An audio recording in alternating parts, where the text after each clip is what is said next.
Hi అండి, దాబా స్టైల్లో కాబోలి channel ఎలా రెడీ చేసుకోవాలో చెప్తానండి. ఈ కర్రీ అనేది చాలా బాగుందండి. రైస్లోకైనా చపాతీలోకైనా చాలా బాగుంటుందండి.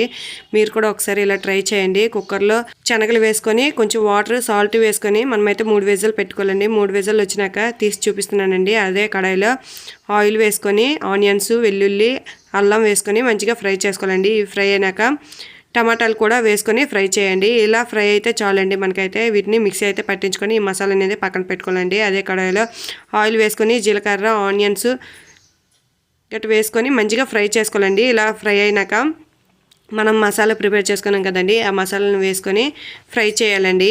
ఫ్రై అయినాక కాస్త సాల్ట్, పసుపు, కారం యాడ్ చేసుకొని ఇదైతే మంచిగా కలుపుకొని ఇప్పుడైనా మనము ఉడికించుకున్న శనగలు అయితే వేసుకోవాలండి. వేసుకున్నాక గ్రేవీ తగ్గట్టు వాటర్ వేసుకొని మనమైతే ఉడికించుకున్నట్లయితే కర్రీ అయితే రెడీ అయిపోతుందండి. మీకు కూడా నచ్చినట్లయితే లైక్ చేయండి, షేర్ చేయండి, సబ్స్క్రైబ్ చేసుకోండి. Thank you for watching.